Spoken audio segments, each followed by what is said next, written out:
La creciente sensación de inseguridad se suma a la ausencia de respuestas efectivas por parte de la justicia.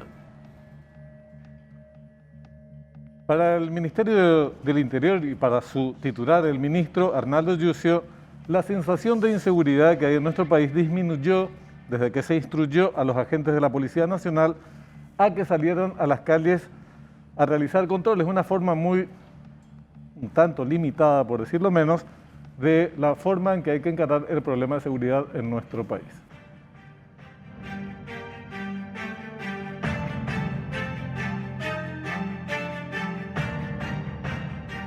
¿Qué tal? ¿Cómo les va? Muy buenas noches. El programa de entrevistas Fuego Cruzado. ¿Cómo le va, don Benjamín Livieres? Pues muy bien, don Augusto Dos Santos. ¿Cómo está usted? Pero muy bien, muy bien. Bueno, mitad de semana. mitad de semana de nuevo. Mitad de semana. Qué notable.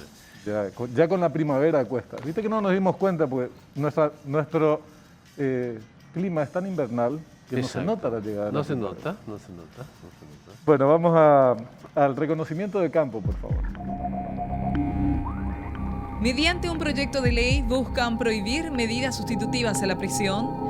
Esta iniciativa se da sobre las estadísticas que se manejan desde las instituciones de seguridad, en las que se detalla que el 70% de los crímenes violentos que se registran se da con autores reincidentes.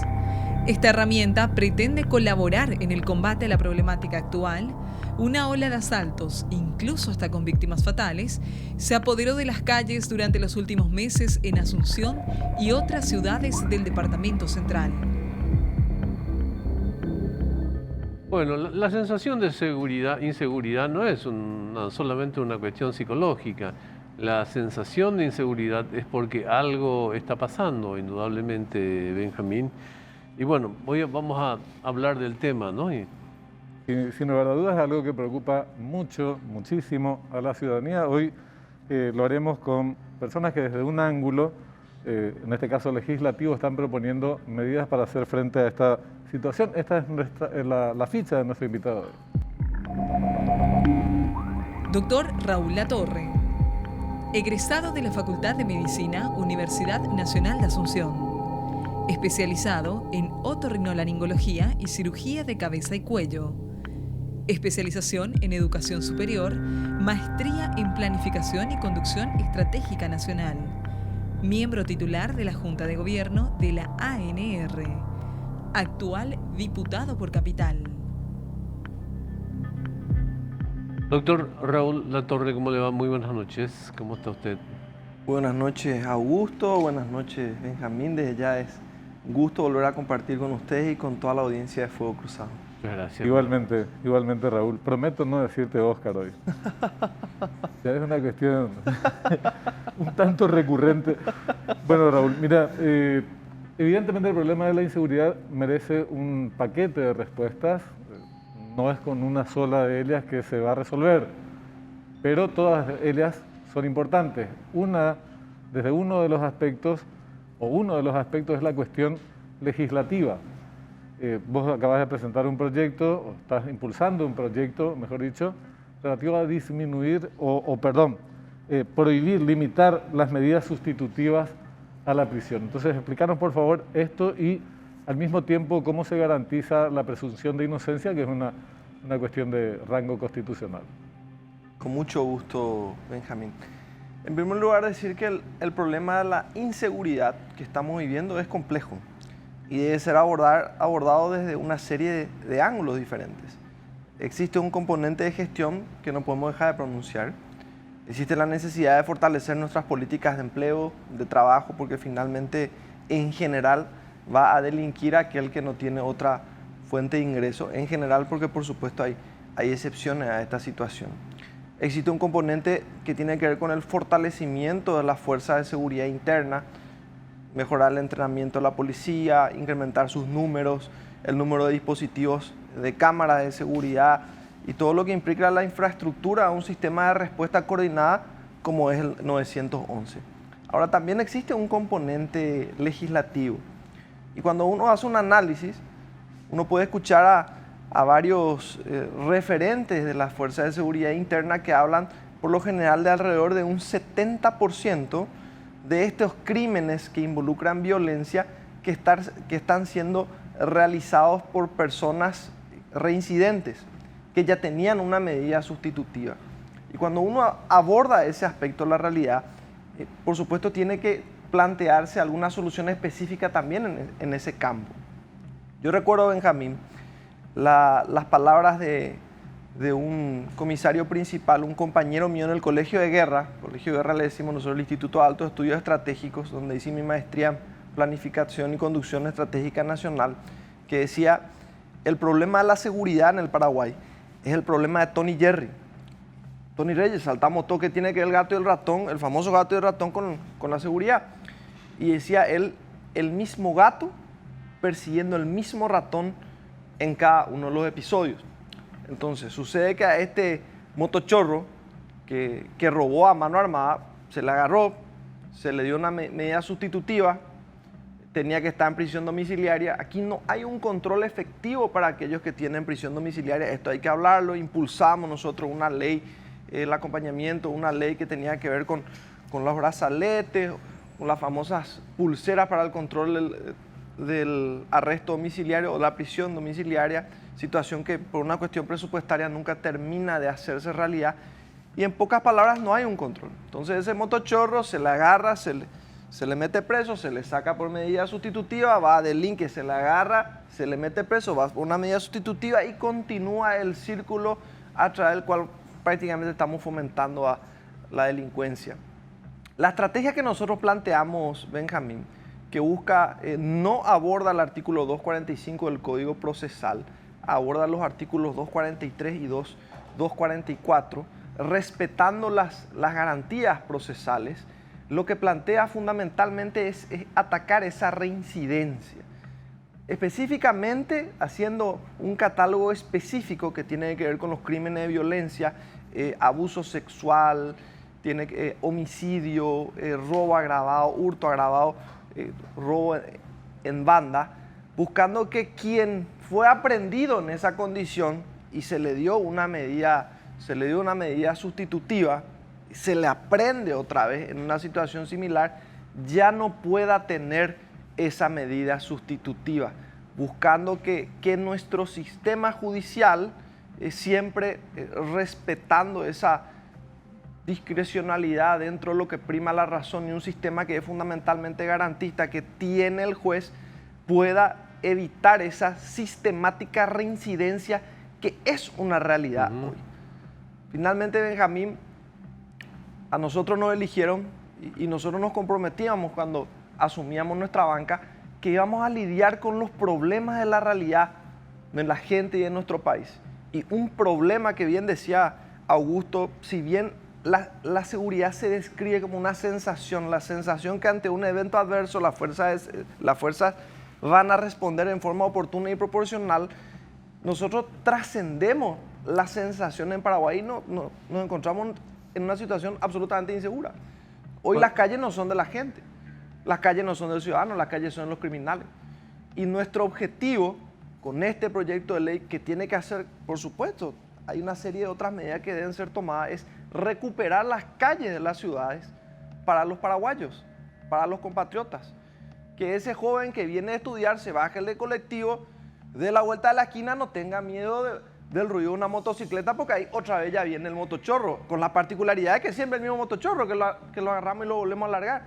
Que esa mujer que viene de trabajar esté caminando hacia su casa y tenga la tranquilidad que no la van a asaltar por el camino, que no va a ser víctima de una situación que atente contra su libertad sexual. Raúl, esa es la lógica del planteamiento, querido Benjamín. Con Raúl, gusto.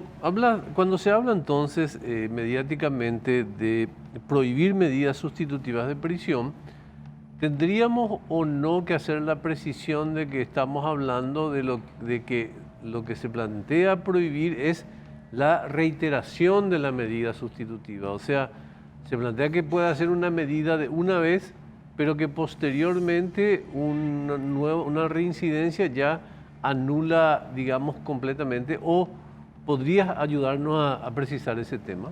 Con mucho gusto, mi querido Augusto, y después les dejo el proyecto que es muy interesante. Esto hay que decirlo. Esto es un proyecto que había sido, o sea, una parte del marco de la reforma penal que había sido trabajado, planteado y consensuado por la anterior comisión de la reforma penal, un insumo interesantísimo que entendimos era particularmente oportuno en este momento. Entonces, cuando hablamos del espíritu del proyecto, el espíritu fundamentalmente, Augusto, y siendo preciso, es evitar la reincidencia y atacar la cuestión de las medidas sustitutivas, que como vos decís, específicamente tiene que ver con esa reincidencia. O sea, a mí me agarraron, me dieron una medida sustitutiva, si a mí me vuelven a agarrar, que es lo que acontece con muchísima frecuencia, no me vuelvan a dar esa misma medida. Ese es el espíritu planteado a partir de determinadas modificaciones específicas del 243 y 244 del Código Procesal Penal, que versa sobre las dos situaciones que deben darse en concomitancia para que el individuo no reciba una medida alternativa que tiene que ver con el peligro de fuga y el peligro de obstrucción. Para que sea bien claro, yo entiendo el sentido de no reiterar las medidas sustitutivas, porque si no, no se acorta nunca ese círculo vicioso que vos decís, el motochorro que es apresado, se le sueltan medidas sustitutivas, vuelve a cometer el mismo delito o cada vez más grave, a veces termina en homicidio, gente que tenía medidas sustitutivas y que ya estuvo varias veces adentro. Eso con respecto a las medidas sustitutivas. Pero también se plantea no dar, te pregunto, es una consulta, en el caso de determinados delitos, no dar medidas sustitutivas con precisión, en el caso, por ejemplo, delitos de índole sexual, violencia intrafamiliar, no sé. ¿Hay algún tipo de delito de decir, esto, señores, en estos temas no se pueden dar medidas sustitutivas, aunque sea la primera vez? Permitime transmitirte este análisis. Y esto viene de un debate intenso que venimos teniendo con el equipo de asesores, con el doctor en particular con el doctor Cronaueter, que es mi asesor principal en cuestiones penales. Nosotros tenemos un sistema garantista. La filosofía de nuestro sistema del dogma jurídico penal en nuestro país es el garantista. El desafío es, amén de ese dogma existente, cómo afectar esta realidad en la cual nosotros percibimos un altísimo porcentaje de reincidencia en los crímenes violentos. La solución o la fórmula encontrada, Benjamín, fue esta modificación del 243 y 244 del Código Procesal Penal, a partir de la cual si se genera una reincidencia en esos crímenes catalogados taxativamente en la modificación que planteamos, no pueda volver a concederse una medida sustitutiva. Hay que decir también que las medidas sustitutivas, aparte de representar lo que representan, o sea, la posibilidad, la oportunidad de reincidencia, es también una oportunidad para la corrupción, porque detrás de la institución de las medidas sustitutivas, en el engranaje, en el complejo mundo de la justicia, incluye Ministerio Público, Justicia y compañía, se dan situaciones de corrupción. Hay una cuestión fundamental que decía Augusto es, por supuesto, en todas las instituciones hay buenos hombres y malos hombres. Hay buenos jugadores de fútbol, malos jugadores de fútbol, hay buenos parlamentarios, malos parlamentarios, buenos policías, malos policías, buenos operadores de justicia, malos operadores de justicia. Pero la cuestión fundamental ahí es cuánto vale o cuánto puede valer que vos estés suelto versus que vayas a la prisión. Y si bien se sostiene determinada discrecionalidad en estos casos específicos para dar una respuesta específica a la ola de violencia que vivimos y que ya se viene instalando por un tiempo, es que hacemos este planteamiento en particular, que nos atenta o nos plantea una nueva modificación del 245 que busca no salir de contramano con el dogma procesal penal, pero que interpela a marcar una diferencia, a hacer algo diferente, porque no podemos hacer las mismas cosas que hacemos siempre, con las mismas personas de siempre y esperar un resultado diferente. Y ante este problema, nosotros, los representantes de la gente, estamos obligados a plantear alternativas de solución, que es lo que nosotros estamos haciendo con este proyecto de ley. O sea, que a mí se me plantea de verdad un dilema porque yo soy garantista, por definición, como definición general, creo en la presunción de inocencia que establece la Constitución. Pero garantista en Paraguay, no en Alemania, de donde vino gran parte de nuestro Código Penal y nuestro Código Procesal Penal, donde vinieron. Entonces, las medidas sustitutivas en nuestro país se otorgan ante peligro de fuga y obstrucción al poder, a la investigación fiscal, judicial, no al tipo de delitos. Y hay tipos de delitos que representan un absoluto peligro para la sociedad, que en tanto se inicia la investigación la persona siga en libertad. Claro. Homicidio, narcotráfico, podemos hacer una lista larga de delitos. Entonces, de verdad te digo, se me plantea un problemón, porque la persona que le azotó a su esposa, supuesto azotador, se inicia y se le dan medidas sustitutivas y la vuelve a cagar a palos o la mata, ¿verdad? Entonces, ¿cómo salimos de esta situación? Viva el garantismo, y la presunción de inocencia, pero no sobre la base de nuevos y nuevos cadáveres. Y ese es un debate muy interesante, querido Benjamín, sobre el cual yo ni siquiera voy a asumir una posición hoy, pero sí voy a dejar sobre la mesa esta situación. Nosotros tenemos un sistema absolutamente garantista que fue elaborado o tiene el cimiento de importantes juristas extrapolados de un pensamiento internacional que viven una realidad muy diferente a la nuestra. Totalmente. Y la pregunta fundamental, sobre la cual, reitero, no voy a asumir un posicionamiento hoy, es: ¿realmente este es el dogma o el espíritu que necesita nuestra nación en este momento? La dejo sobre la mesa. No, claro, además, con la evolución que ha tenido, digamos, el mundo y el mundo de la delincuencia, el mundo de la tecnología, en los últimos 30 años no hay dogma del 60 que te resulte actual aún en este momento. Tenemos que hacer una pausa. Ya a mí me pone muy curioso retornar después consultando en relación a la otra pata, digamos, de este problema, Raúl, al respecto del sistema penitenciario, sistema penal, más que penal, sistema penitenciario, y cómo va a tener que adecuarse para responder a la posibilidad de tener que alojar por más tiempo personas. Hacemos una pausa y volvemos, ¿sí? ¿Eh?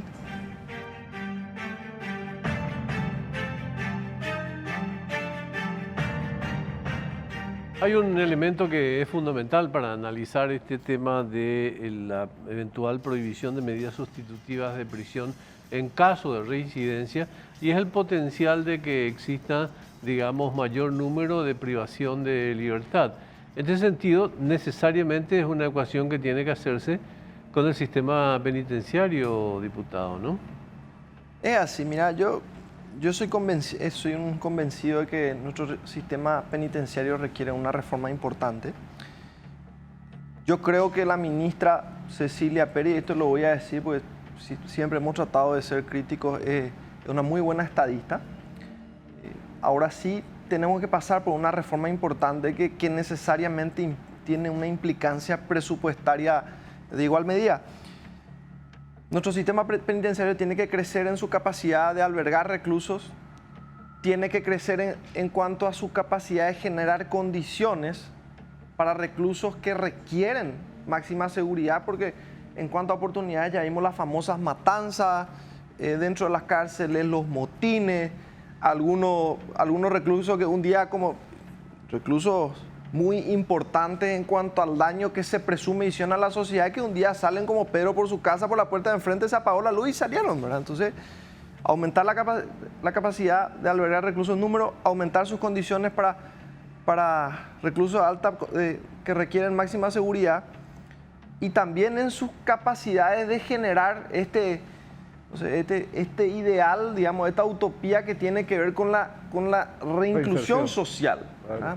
Que es un desafío, no es un desafío para Paraguay, ese es un desafío para el mundo, porque finalmente nuestras cárceles y las de muchos otros lugares del globo terminan siendo básicamente una escuela para delinquir, porque ahí hacen sus relaciones, se encuentra este que hacía esto, yo me comprometo con que sé hacer esto y al final vos salís una feroz banda, ¿verdad? Entonces, No se olviden, diputados, de un cuarto elemento allí que me parece que es fundamental, como es el servicio penitenciario. O sea, somos de los últimos sistemas penitenciarios a nivel regional cuyo personal no está formado en una escuela de oficiales penitenciarios, como existe, por ejemplo, en la Argentina, lo cual garantiza igualmente la mayor calidad de la reinserción, porque si tenés cierta formación vas a ofrecer una mejor calidad también de atención, ¿no? absoluto. Hay muchísimo que hacer en materia de reforma del sistema penitenciario. Sí, hay que decirlo otra vez,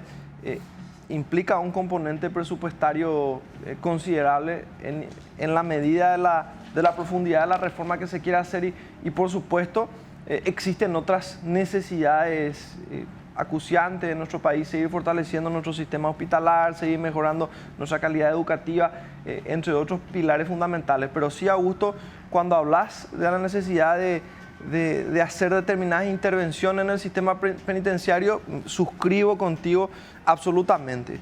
Amén de que también tenemos que terminar de implementar lo que ya fue planteado por ley, que tiene que ver con los famosos brazaletes de control de la prisión domiciliaria, porque al final no existe la prisión domiciliaria. O sea, ¿cuál es mi control? Que yo de vez en cuando por ahí, pues, si viene la tormenta de Santa Rosa, puede ir mi auditor para ver si yo estaba o no estaba a la hora que tenía que estar en mi casa, que en la práctica sencillamente no sucede y que da pie también a que se generen este tipo de situaciones. Tal cual.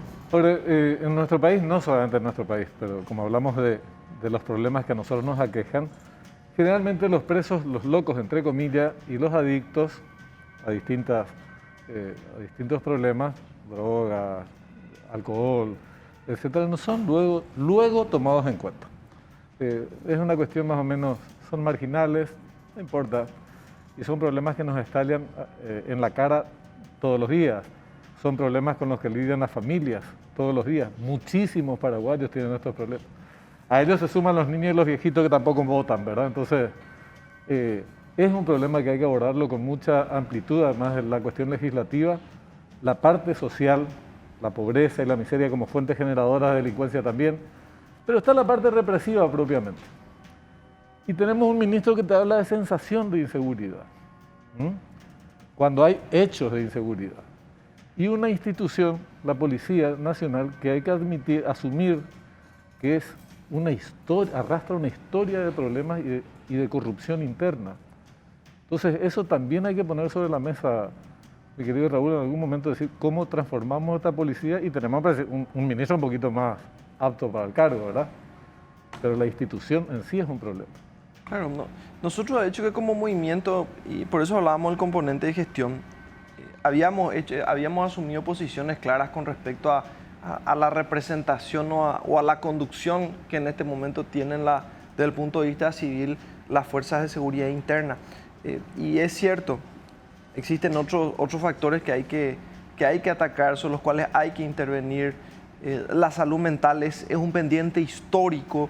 Nosotros tenemos que fortalecer nuestras capacidades tanto en la atención rápida a las personas que tienen una afección de su salud mental como a la recepción definitiva de estos pacientes.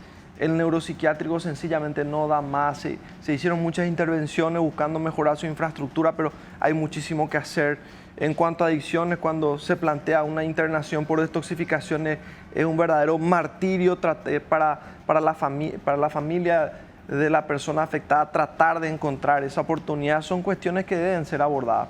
Ahora, sobre lo que estábamos hablando también, Augusto, que mencionábamos la necesidad de hacer una intervención a nivel del sistema penitenciario, fortaleciéndolo en las capacidades que señalábamos. Hay algo que sí yo tengo que sentar de manera clara como posición. O sea, de ninguna manera en este momento el abarrotamiento existente en las prisiones en nuestro país puede ser una excusa para que los criminales violentos estén en las calles. Claro. Porque finalmente eso es lo que está aconteciendo. No hay un control verdadero sobre la prisión domiciliaria, sobre la prisión preventiva. Entonces, bajo la excusa de que están abarrotadas nuestras cárceles, nosotros le damos la prisión domiciliaria, que termina haciendo que ese siga en la calle y que siga delinquiendo, que siga violentando a la ciudadanía paraguaya, y eso es lo que queremos combatir. Una cuestión que también tiene que asumir el gobierno, particularmente su sistema de seguridad, es que la policía no es solamente un órgano de represión, es esencialmente, si fuera eficiente, un órgano preventivo. Voy a darle el ejemplo de lo que para mi gusto es la única fuerza en posesión de armas con mística en Paraguay, y es el grupo Lince. Porque su sola presencia representa una situación de disuasión, digamos, y ese es un tema que habría que estudiar antes que hacer lo que hizo este gobierno de tratar de enterrar, ¿verdad? Habría que estudiar cuáles son las razones de su éxito y trabajar en base a ese éxito para que se replique en las demás acciones, porque si funciona ese sistema, la prevención va a funcionar, y si hay prevención, no va a haber intervención de la justicia, no va a haber prisión domiciliaria ni prisión en cárceles, y tampoco se van a necesitar medidas sustitutivas de prisión.